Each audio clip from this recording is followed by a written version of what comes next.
दोस्तों नमस्कार। आ गए हैं फिर से एक मोटिवेशनल स्टोरी लेके। तो चलिए चलते हैं स्टोरी पे। एक बार एक गांव में एक साधु रहता था जो भगवान पर बहुत विश्वास रखता था। एक बार वह साधु पेड़ के नीचे बैठा था और भगवान को याद कर रहा था।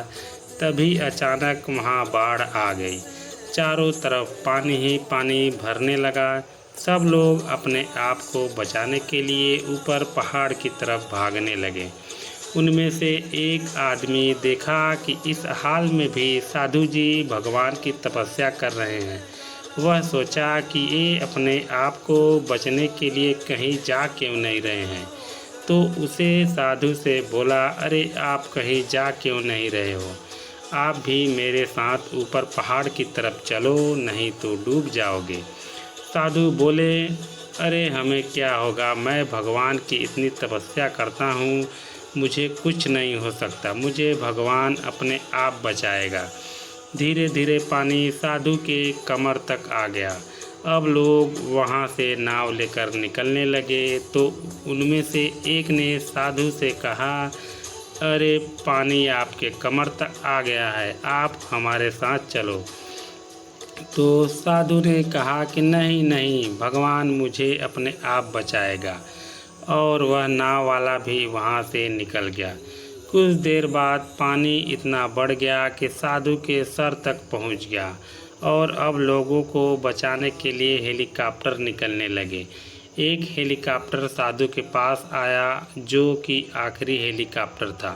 साधु के पास नीचे रस्सी फेंकी और बोला, इसे पकड़ो और ऊपर आ जाओ, नहीं तो आप डूब जाओगे। यह आखिरी हेलीकॉप्टर है और आपके पास में दूसरा कोई रास्ता नहीं है बचने के लिए। साधु ने कहा, यह रस्सी वापस ऊपर खींच लो और आप चले जाओ। मुझे भगवान के ऊपर पूरा भरोसा है, वह मुझे बचा लेगा। पानी काफ़ी ऊपर आ गया, पेड़ डूब गया और साधु की भी डूबने से मौत हो गई। मरने के बाद साधु भगवान के पास गया और बोला, हे भगवान, मैं पूरी ज़िंदगी आपकी तपस्या की, मेरा सारा जीवन आपकी आराधना में लगा दिया, फिर भी इतने भरोसे के साथ इंतज़ार किया कि तुम मुझे बचाने आओगे, लेकिन वहाँ मेरी डूबकर मौत हो गई और तुम नहीं आए, ऐसा क्यों? भगवान बोले, मूर्ख इंसान, एक नहीं 3 बार आया था, वो भी तीनों बार मैं ही तो था। पहला पैदल, दूसरा नाव के द्वारा और तीसरा हेलीकॉप्टर के द्वारा, लेकिन तुमने मेरा एक भी अवसर पहचान नहीं पाया। पता नहीं किसका इंतज़ार कर रहा था।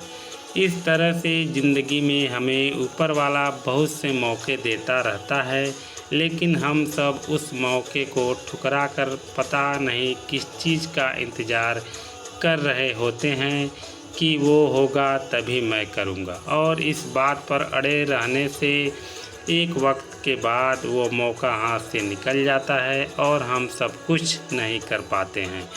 तो किसी भी अच्छे समय का इंतज़ार मत करो, जो भी करना है वो आज और अभी से शुरू कर दो। यदि मेरी यह स्टोरी आपको पसंद आई हो तो लाइक सब्सक्राइब ज़रूर करें। धन्यवाद, नमस्कार।